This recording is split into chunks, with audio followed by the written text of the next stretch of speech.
And we go now to the Director General of the International Atomic Energy Agency, or the IAEA, Director General Rafael Mariano Grossi. Welcome to the program. Thank you very much, Margaret. Good to talk to you again. Director General, there is so much happening. I'm hoping you can walk us through what you know. Iran's foreign minister has said that the damage to their nuclear facilities from the U.S. bombing is significant and serious. We know Israel has also killed a number of top Iranian nuclear scientists. What exactly is Iran's capability at this moment? Well, yes, and I think you can pick and choose any adjective to characterize this, but you will see that there is an agreement in describing this as a very serious level of damage.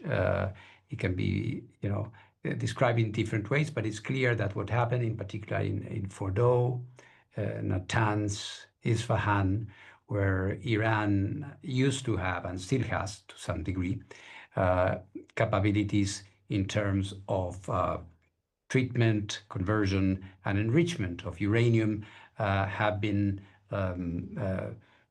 destroyed to an important degree. Some is still standing. So there is, of course, an important setback in terms of those capabilities. This is clear. And now the important issue, the important thing is what are the next steps? Now, the characterization of the damage, I think we can, speculate and still until, of course, the Iranians themselves will have to go there and sift through the, rubble and look at what is the exact degree of the damage. At some point, the IAEA will have to return, although our job is not to assess damage, but to reestablish the knowledge of the activities that take place there and the access to the material, which is very, very important.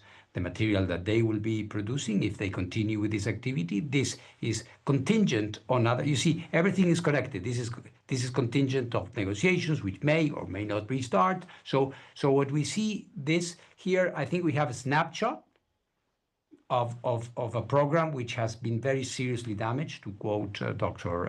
Arakchi. And now what we need to focus on is on the next steps. You mentioned there diplomacy. President Trump has been calling for diplomatic talks with Iran to settle all the issues around the nuclear program. I know you were in regular contact with Envoy Steve Witkoff. Are you talking to him now? Will the IAEA be involved in any agreement? Well, at some point we will have to be, because if his efforts, which I support wholeheartedly, succeed, this will come to a point where there is some agreement, some understanding on things that Iran will continue doing, and some things where there could be an agreement on certain restrictions. And of course, who is going to verify that is the IAEA. So this is why we're in constant contact. Now they need to reconnect. And it's not going to be easy, one can imagine, after the traumatic events that took place. Even for us, you may have seen that I wrote to Foreign Minister Arakchi a few days ago, immediately, I would say, after the ceasefire was considered to be holding. And I said to him that we should perhaps sit down and analyze in a gradual way the reconnection, the modalities for the inspectors to go back. So there is a level where the IAEA is not involved, and this is the direct conversation. What is the deal?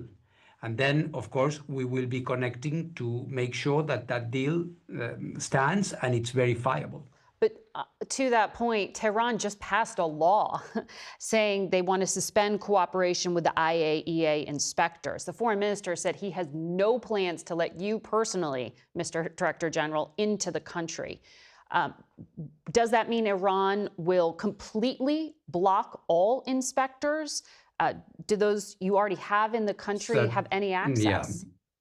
Well, certainly I hope this is not the case. I think that what the foreign minister said is that they were looking into this law and how this law would impact our activities. I think it's time. This is why it's so important that we sit down around the table and we look into this. Iran, and I think nobody has put that in question, and I hope nobody will, is a party to the Treaty on the Non-Proliferation of Nuclear Weapons, like more than 190 countries in the world. Right. So that implies that they have to work with the agency. So we have been going through this law that they have, that the Majlis approved, and we see that they are talking about cooperation on the basis of the security and the safety of their sites. I think that is not incompatible with the inspection work that needs to take place. But of course, it's not Rafael Grossi and Margaret Brennan discussing this that we are going to solve it. I think I have to sit down with Iran and look into this, because at the end of the day, this whole thing, after the military strikes, will have to have a long-lasting solution, right, which cannot be but a diplomatic one. So they're not kicking out your inspectors at this point?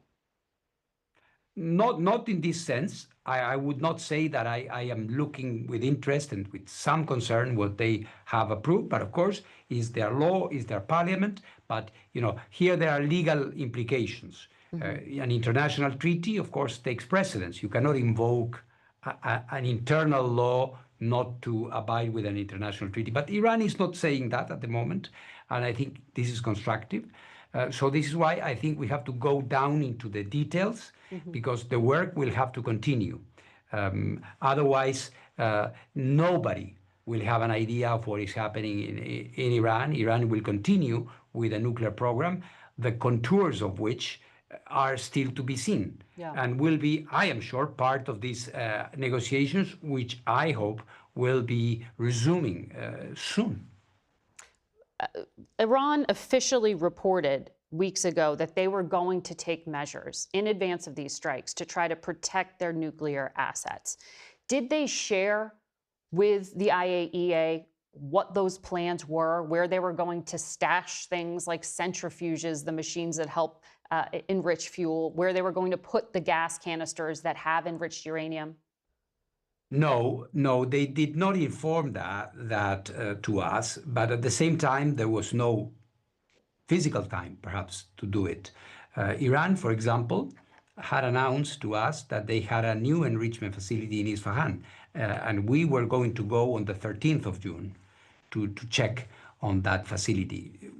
So that, and the site has been severely damaged and hit. So this is why I say it is indispensable.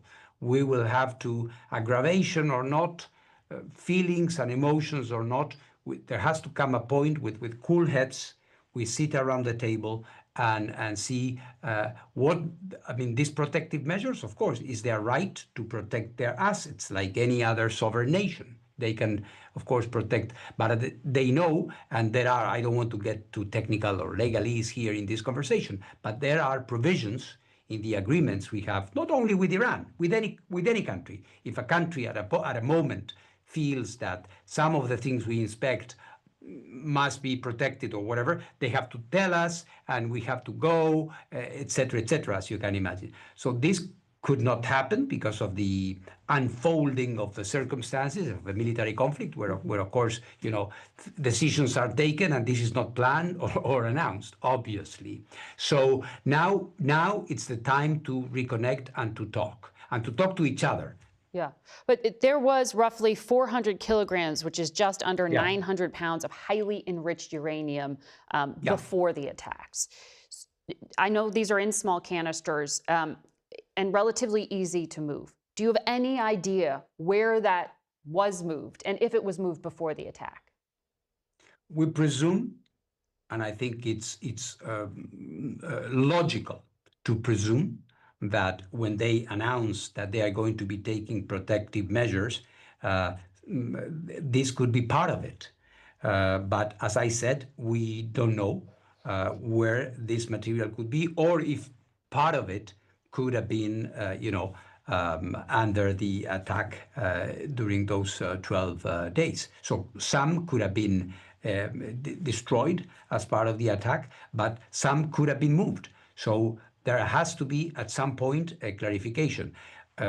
If we don't get that clarification, this will continue to be hanging, over our heads as a potential problem. So this is why I say it's so important, first of all, for Iran to allow our inspectors to continue their indispensable work as soon as possible. Yeah. Well, I ask you about what things might still remain, because there's that open question of, could Iran sprint towards a bomb even now if they wanted to? If we don't know where the highly enriched uranium is and cannot account for all the centrifuges, is there still a risk that they could be rushing towards a bomb? Well, we don't want to be alarmists here, and I don't want to be part of a messaging that would be spreading, as I say, alarm. But we need to be in a position to ascertain, to confirm what is there and where is it and what happened. Iran had a very vast, ambitious program, and part of it may still be there. And if not, there is also the self-evident truth that the knowledge is there. Yeah. The industrial capacity is there. Iran is a very sophisticated country in terms of nuclear technology, as is obvious. So you cannot disinvent this. You cannot undo the knowledge that you have or the capacities that you have. It's a huge country, isn't it? So I think this should be the incentive that we all must have to understand that military operations or not, you are not going to solve this in a definitive way militarily. You are going to have an agreement. You are going to have an inspection system that will give everybody in the region and elsewhere the assurances that we can definitely turn the page. So up until right before the strikes, the IAEA still had inspectors, as I understand it, going to some of these sites. There's been a lot of focus here in America on the trucks and satellite images of them outside of Fordo. What was happening in those days before the strike? Well, as you were pointing out, there was an announcement of protective measures that could have included moving equipment and material.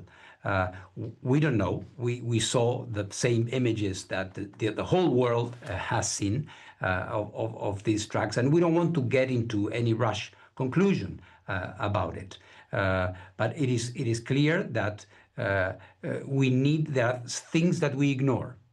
Okay, and after a reasonable period after the war, there has to be a process that needs to continue. Otherwise, the uncertainties will continue to linger on, and this is, in a final analysis, not good, and perhaps even preventing a good agreement, because who is going to have an agreement when you don't know what the counterpart really has? What are the assets that they really have after this military campaign that took place? So up until these strikes, Iran was still disclosing information to the IAEA in certain amounts. Well, there were deficits. There were deficits, and we were referring to those in the sense that there were some things that they were not clarifying to us. But our inspection work was constant, in particular in this sensitive area of the number of centrifuges and the amount of material. We had perfect view. We didn't have view on other things that we wanted to have, but on this one, it was complete. It was comprehensive, and of course, at the moment, there is nothing. Well, Iran wasn't keeping its stockpile of enriched uranium secret. The world was concerned. No. You said you were concerned about it.